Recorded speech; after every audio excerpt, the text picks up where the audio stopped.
On my way to work, being professional, got my Elitebook. Oh, I didn't see you guys there.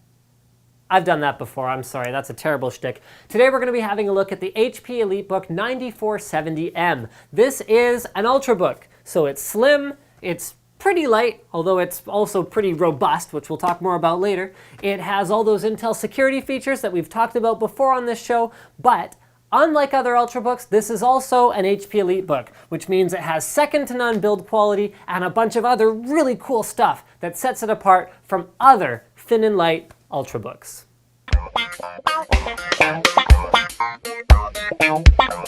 The first thing everyone wants to know about an Ultrabook, how thin is it and how much does it weigh? So it's 3.6 pounds, and check this out. Not that much thicker than a standard smartphone. In this case, this is an iPhone 4. It is a little thicker, but because this is a 14-inch model as opposed to being a smaller one, there is some leeway in the Intel specification for an Ultrabook in terms of the overall thickness. The front of the notebook is pretty standard. All you've got is a handle to lift open, as well as your standard indicator LEDs, your power, your hard drive activity, your wireless, all that good stuff. On the left side of the notebook, you find the power in, ventilation hole, Kensington lock, super speed USB 3, a headphone microphone combo port, and a smart card reader.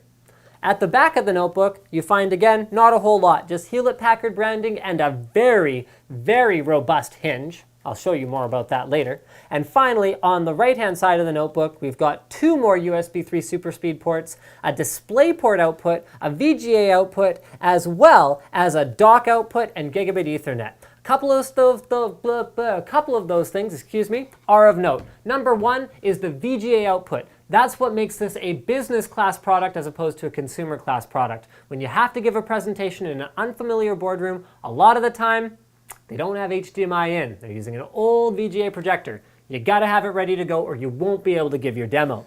The other one is that dock connector. Very convenient for using with HP's docks to have, a dock in the office, a dock at home, and quickly and easily be able to throw your notebook in place, have extra I/O options as well as all of your peripherals plugged in for you by the time you sit down. Finally, on the bottom, there is an extra battery connector, and you can use what is called a slice battery to increase the battery life of this notebook from 9 hours to up to 19 hours for the ultimate road warrior experience. Now let's go through the highlights of what I think makes this an Elitebook. That is, an elite notebook. So number one is the overall build quality is outstanding.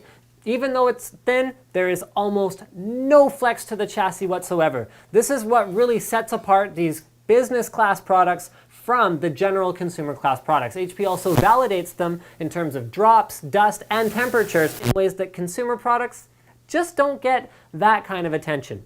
Next is something you rarely see in Ultrabooks, and that is a user swappable battery. It's as simple as clicking here, taking out the battery, putting in a different battery. You can carry extra batteries, you can replace the battery. This is a terrible trend that's been started by Apple, these non-replaceable batteries, and it's good to see HP taking a quality product, a high-end product, and just taking that completely out of the equation, giving you the option to upgrade the battery if you want. Speaking of build quality, I'm gonna do something you guys shouldn't do to your notebook. I'm gonna go like this.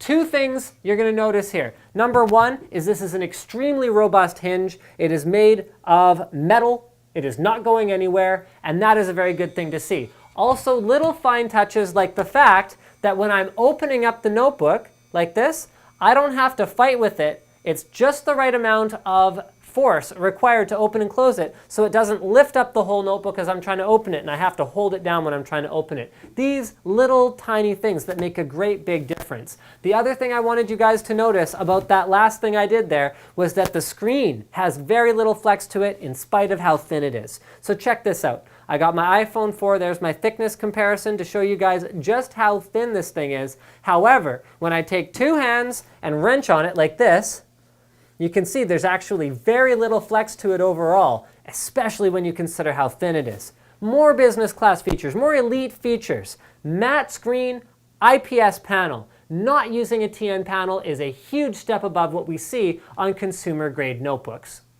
And finally, the touchpad. Touchpad is a huge part of notebook build quality. This uses, instead of plastic, instead of composite, instead of anything like that, it uses chemically etched glass. It's a little bit cool to the touch, which I personally find nice. It is extremely comfortable to slide your finger back and forth on. It doesn't have too much resistance. It doesn't have too little. And most importantly, the texture will always be consistent. It won't wear down the same way that most touchpads will when you use them over time, or at least not for a very, very long time. And lots of flexibility in terms of I/O as well. You can use the bottom left and right mouse clicks, you can use the top ones, and you can also use the integrated mouse pointer nipple in the middle of the keyboard if you prefer that input option. Finally, the last thing that I think makes it elite is that it comes with a Windows 7 Pro and a Windows 8 Pro license. It is pre-installed with Windows 7 Pro. You want to upgrade to Windows 8, all you got to do is uninstall it, install Windows 8 Pro. Done. You don't like Windows 8 Pro, you want to go back to Windows 7 Pro, uninstall Windows 8 Pro, reinstall Windows 7 Pro, done. You don't have to worry about any upgrade or downgrade rights. It just comes with the license to use either of those products on your Elitebook. My conclusion is going to be pretty simple. I'm a bit of a keyboard guy. You guys will know this if you've been following for a long time. I like mechanical keyboards. I like quality keyboards. No cardinal sins committed on this keyboard. Long shifts, long backspace, all of that good stuff. Also, this is outstanding. Check this out. There is no flex. You can see the pressure in my fingers.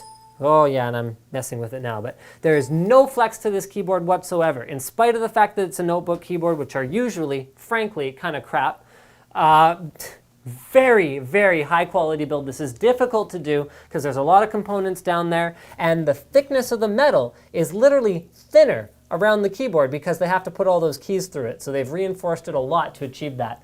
And last but not least, it is backlit, which makes a big difference if you're doing work late at night, or hey, maybe you're even playing a casual game or two in the dark and you want to get the best out of your keyboard. Slick's looking for the light so we can get you guys a nice glamour shot of what this baby looks like with the backlit keys going.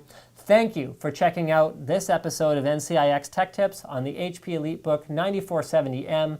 Don't forget to subscribe for more videos like this from your favorite detailer, ncix.com.